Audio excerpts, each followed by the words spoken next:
I, 45F, have been married to my husband Michael, 50M, for the last 10 years. We were both in our early 30s when we first crossed paths at a local art gallery. Both of us were admiring the same painting and struck up a conversation. It was like an instant connection, you know? He asked me out on a date, and as we started to know more about each other, it felt like I had known him forever. I am the oldest of 3 children in my family.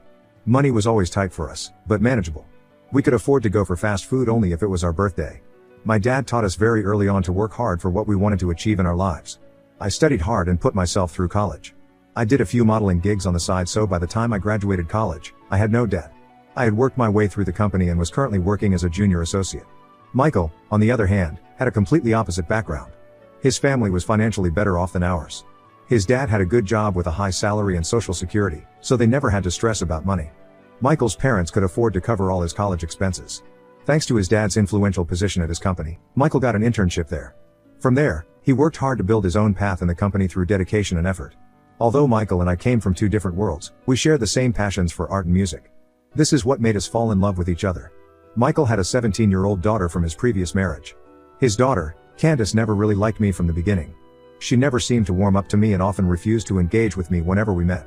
It felt like she somehow held me responsible for her parents not being together, even though I met Michael long after his divorce was completed with his ex-wife.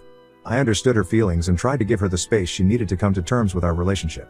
Just for context, Michael and his ex-wife Amelia were married for only 3 years. They were college sweethearts, so they decided to get married, but when they did, everything changed for the worse. She was a stay-at-home mother while Michael worked hard to bring in the money. One day, Michael returned home from a work trip earlier than planned, only to discover her in bed with his best friend, Tom. This was an incredibly difficult time for Michael, as he lost the 2 most important people in his life on the same day. The betrayal by Amelia had left him shattered. In the aftermath, he made the painful decision to file for divorce. The divorce proceedings between Michael and Amelia were painfully bitter, primarily because Amelia was determined to retain ownership of their house even though it belonged to Michael. The battles didn't just end with the property, they extended into a challenging custody dispute over Candace as well. Due to Amelia's infidelity during their marriage, the judge ultimately didn't grant her ownership of the house but did grant both parents custody, ensuring that Candace would continue to have a connection with both of them. Amelia's anger over not acquiring the property festered, and over the years, she manipulated Candace's feelings, turning her against her father. Meanwhile, Michael chose not to disclose his ex-wife's infidelity to their daughter, attempting to shield her from the painful details of their past. I found out about all this when we first started dating each other. Michael wanted to be completely honest with me about his past, and I really appreciated that. Once, Michael had invited Candace to join us on a trip to Africa, hoping it would provide an opportunity for us to bond. I was optimistic and thought it could be a turning point for our relationship. Unfortunately, it didn't quite go as planned. During the trip, Candace seemed irritated at me and often erupted into sudden, unprovoked anger if I got too close to Michael. She would lash out, using hurtful words like gold digger. Michael was quick to admonish her for her behavior, but she would just smirk at me, making it clear that she wasn't ready to accept me into her life. I knew the situation with his ex-wife and daughter was complicated, but our love for each other was strong, and I was willing to navigate these challenges with him. After a whirlwind romance, we got married. It was a small, intimate ceremony with just our closest friends and family. We were excited about the life we were going to build together. Amelia and Candace never attended our wedding despite our invitation. Our marriage was going great initially. We traveled the world while we both continued with our jobs. I was deeply passionate about my career, and I had no intention of giving it up. Meanwhile, Amelia was living together with Tom after their divorce. Candace had her own apartment, thanks to Michael's financial support, and she was working as a social media executive in a reputed company. 3 years into our marriage, we were overjoyed to welcome our son. However, the pregnancy had been tough on me, and it was made even harder whenever Candace came to visit. She would make cruel, unsolicited comments about my weight and appearance. Whenever Michael wasn't around us, she would remark how he would leave me eventually now that I am a fat cow. This deeply troubled me, and after I shared my concerns with Michael, he decided that Candace would no longer visit our home. They began meeting at cafes instead to avoid any further distress for me. When our son, Nick, was born, we were beyond happy. Despite becoming a parent, I was determined to keep working, so we decided to hire a babysitter to help us care for him. When my maternity leave ended, I eagerly returned to my job. Even though we were in a stable and comfortable place in our lives, I cherished my financial independence and the ability to continue pursuing my career. If Candace had issues with me before, they seemed to intensify after Nick came into our lives. At family events which we would sometimes organize, she would target Nick, attempting to bully him, which left our son in tears and seeking our help. While I understood her hate towards me, I couldn't stand by and allow her to take her anger out on Nick, our innocent little boy. I banned her from ever coming to our house again. We also stopped hosting family events at our house since then. Now coming on to the issue at hand, as we are getting older, John and I realized the importance of planning for the future. We decided to create a will to ensure our affairs were in order. Given that John had already provided a flat for Candace, he designated me and our son as the inheritors of our family home. His remaining assets, which were the money in his personal savings account, would go to Candace. Meanwhile, I had my own assets, which I intended to leave to my son, ensuring that he would be well taken care of throughout his life. We both felt this was the right decision to secure our family's future and provide for Nick as he grew up. When Amelia and Candace got wind of our will, all hell broke loose. I am not sure if Michael mentioned it by mistake or his parents did, but they were not happy at all. Amelia called Michael demanding that they deserved to have the house as she was married to him first, but he firmly stood his ground. He reiterated that he had always provided for Candace, from her child support to her college expenses to buying her an apartment. He told her that he would ensure that Candace is secured in the future, but he was going to leave the property to our son. This seemed to anger her even further, and Amelia sent me a long text message where she called me every name in the book. I showed Michael the message, who asked me to not engage with her further and block her immediately. The following day, Candace showed up at our doorstep, clearly upset. I knew she was here to talk about the will with us. I didn't want her to create a scene in front of our son, so I quickly arranged for my parents to pick him up. With just the three of us left, Candace made her intentions known. She insisted that my son and I should give up the property because, as the firstborn of Michael, she believed she deserved the house. Despite feeling irritated, I remained silent and looked to Michael to handle the situation. He explained to Candace that he had always provided her with everything she needed in life. He assured her that he would be leaving her his savings and that he also had a commitment to secure my and our son's future since he was married to me. Leaving the family property to us was his way of ensuring our well-being. Candace again shifted her focus onto me and insisted that she expected me to do the right thing. I calmly expressed my support for my husband's decision, which only seemed to infuriate her. She raised her voice and threatened to take me to court. At this point, I didn't want to escalate the situation any further, and I requested that she leave us alone. As anticipated, in a few weeks, I received a legal notice informing me that both Candace and Amelia were taking me to court over the property. Their accusations included the claim that I married Michael for his money and had manipulated him into taking away their family property. Michael and I consulted our lawyer, and we were assured that Candace and Amelia didn't have strong legal grounds to support their claims. However, despite the legal advice, I couldn't shake my worries, particularly because I didn't want our son to experience the drama surrounding this family dispute. As the court date approached, the tension in our household grew. In court, Amelia's lawyer was relentless in their efforts to assert that Michael needed to prioritize his first child, Candace, above all else. Their argument centered on pushing for a full-blown trial to determine the property's ownership. Since we lived in Colorado, the legal system required us to go through a jury trial, which only added to the complexity of the situation. The looming court trial had both Michael and me on edge, especially since Amelia's lawyer was resorting to some dirty tactics, digging up our past to make their case in court.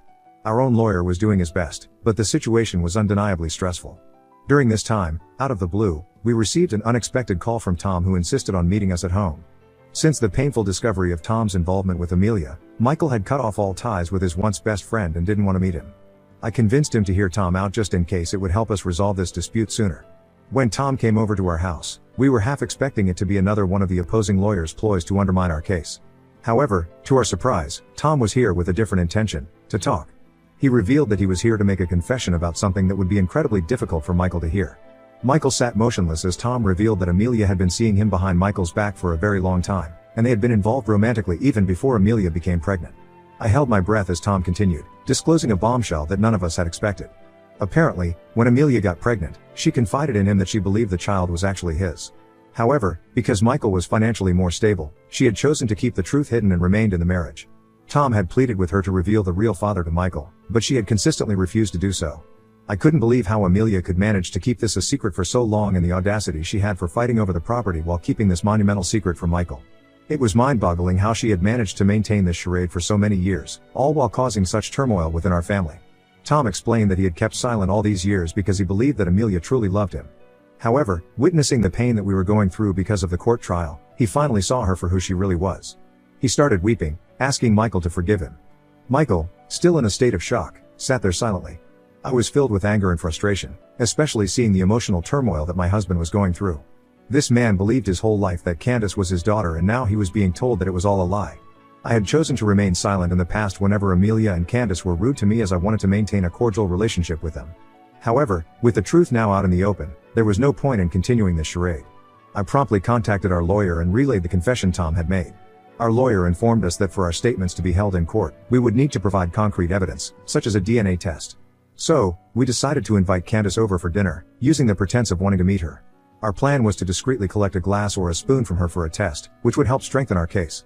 Candace, though surprised, agreed to come over. Her demeanor was as rude as ever, and she continued to belittle me and my son. She remained confident that she and her mother would win the case, taunting me that I would be losing everything soon. I chose to ignore her comments, hoping that this would be the last time we would need to endure such behavior. After she left, we immediately reached out to our lawyer so he could collect Candace's cup for a DNA test. On the day we were scheduled to appear in court, we received the news that Tom's confession was accurate. Candace was indeed his daughter. As I let out a sigh of relief, I couldn't help but feel empathy for my husband, who had been dragged into this turmoil because of his ex-wife's lies and manipulation. I informed the lawyer that I was ready to take the stand that day and share our side of the story in court. My lawyer agreed, as this would be the best course of action for us to reveal the truth. As I took the stand, I felt a mix of emotions: anger at Amelia for her deceit, sympathy for Michael, and determination to protect our family's rights. Taking the stand in front of the jury, I braced myself and began answering our lawyer's questions. We delved into my past, my career, and the fact that I never gave up on my job even after we got married. I went on to recount the emotional torment, taunts, and abuse I had endured from both Amelia and Candace over the years. We presented screenshots as proof of my story. I told the jury that Candace never accepted my presence from the very beginning and had even refused to attend our wedding. Since we had our son, she had been verbally abusive towards him as well. Then, I revealed Tom's confession in front of the jury. I spoke about how we found out who Candace's real father was and the dirty secret that Amelia had kept hidden from everyone for so long. Candace looked at me in disbelief, and I watched her exchange angry whispers with her lawyer. Our lawyer then showed everyone the DNA results, which proved what I had just said. I looked at Amelia's face in satisfaction as she realized she couldn't escape the truth of her past anymore. Candace, on the other hand, looked shocked, as if her world was crumbling, just as ours had when we first learned the news. The emotions in the courtroom were raw. Now that everything was out in the open, there were no grounds for Amelia and Candace to stand on. Amelia looked defeated, and Candace, who had been so sure of her victory, was now grappling with the fallout of her mother's actions. There was no case left for their lawyer to fight about anymore. Fortunately, it didn't take long for the jury to decide and come back with a verdict. The judge announced the verdict, where we were awarded the inheritance of our family home just as Michael had always wanted, and the jury acknowledged that Candace and Amelia had no legitimate claim to it. Since the court decision, for the past couple of days, we have been receiving mixed reactions from our close family and friends. Although a majority of them understand our situation and agree that what we did was right, a few seem to think that it was cruel for us to reveal the truth and shatter Candace's life. So here I am on Reddit asking for your thoughts. Do you think I was TA for refusing to part with our property with our stepdaughter and eventually revealing everything in court and not to her personally? Update 1. It's been 3 days since my last update and I have read all your comments and advice. Many of you seem to believe that Candace might have already known about her mother's lies, which is impossible, as I saw the way her face fell when we revealed the DNA test in court. Winning the court trial has lifted a huge weight off my shoulders. I'm choosing not to dwell on the negative relatives who believe we did something wrong. We didn't choose to be dragged into court by Amelia and Candace, we just revealed the truth. I no longer have to worry about my future, and I'm content with the outcome. However, my main concern these days is my husband. Michael is still reeling from the shock of learning the truth about Candace's birth father. His world has been turned upside down. He hasn't been able to eat or sleep very well since finding out that she isn't really his daughter. I can't imagine the pain he must be going through to accept the truth. Amelia put him through hell when they got divorced. Now that we knew Tom was her father instead, he just didn't know how to handle that information. Tom had not only slept with his ex-wife but was also the birth father of his first child. I have suggested Michael go for therapy, as he needs to talk to someone professional who can help him navigate this situation. I have booked his appointment and he starts next week. Update 2. It's been 1 month since my last update and we have managed to move on from this situation to a certain extent. As I mentioned before, my husband has been going to therapy regularly. I can see him getting better, but it's going to take time for him to fully recover. Unexpectedly, last week, Candace reached out to us. We honestly didn't think she'd ever want to talk to us after everything that happened. She called to say she was sorry for what we've been through. I wasn't sure if her apology was genuine or if she was just upset about her mother's actions, but I didn't press the issue. Candace shared how she'd always been jealous of me, thinking I had taken her father away. She admitted to hating me, something I already knew. She believed that her father was the one who had cheated on her mother. However, during the court proceedings, when the truth came out that it was actually Amelia who had cheated, she realized she'd been living a lie her whole life. She begged Michael not to stop being a part of her life, and he reassured her that he'd always be her father, no matter who her birth father was. This brought her to tears, and it seemed like she needed that confirmation all along. Candace also apologized to me for what she'd put me through and hoped I'd forgive her one day. I didn't want to pretend everything was okay between us because it wasn't, and it would take time before I could be in the same room as her. Lately, I've been focusing on our family and my son. I couldn't spend much time with him during the court trial, so I'm planning a secret family vacation to take some time off and celebrate. Hopefully, this getaway will help us relax and recharge. I'll provide another update if something interesting happens. Update 3. After 3 months of no contact, Amelia showed up at our doorstep. I was torn about letting her in, but I was worried about the neighbors overhearing any potential shouting, as she'd done that before. Reluctantly, we allowed her in, but we made it clear that any outbursts would lead to a call to the police. Amelia explained that Tom had decided to leave her and asked her to move out of his house by the end of the month. She was in tears as she revealed that he didn't want to marry her anymore after what he saw Michael and me go through. With nowhere to go, she wanted to move in with Candace, even though Candace strongly opposed the idea. We learned that since the trial, Candace had cut off all contact with her mother, accusing her of manipulating her. Amelia was only here because she wanted us to talk to Candace regarding the situation. She wanted us to convince Candace about letting her mother move in. Before I could say something, I witnessed my husband lose his temper for the first time.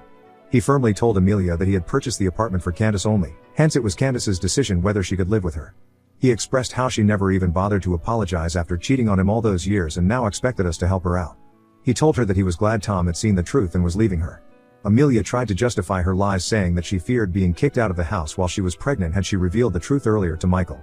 I couldn't listen to her excuses any longer, so I asked her to leave. I felt we had given her a fair chance to explain herself, and there was no point in prolonging the conversation. After Amelia departed, Michael reached out to Candace to warn her about the possibility of her mother forcing her to let her stay in the apartment. He emphasized that if she allowed it, there would be no way to make Amelia leave. Candace assured him that she had no intention of allowing that. She planned to change the locks to prevent Amelia from entering and would inform her mother that she was unwelcome. As for me, I've had my fill of this drama. Lately, I have been discussing with Michael the idea of selling our family home and relocating to another state to escape this turmoil. I had emphasized that, for the sake of our son and our marriage, we needed to seriously consider this move. Although it is a tough decision, Michael has come to accept it, particularly since Amelia's unannounced visit demonstrated that we need to put some distance between us and her. Given the uncertainty of whether she will ever leave us in peace, moving out of this city seems like the best choice. Michael's job can be done remotely, and I'm open to starting fresh at a new company if it means finding happiness away from these toxic people. We will begin the process of selling our family home next month, and hopefully by the end of this year, we will be starting afresh in a new place. It is time for us to turn the page on this chapter of our lives and begin anew.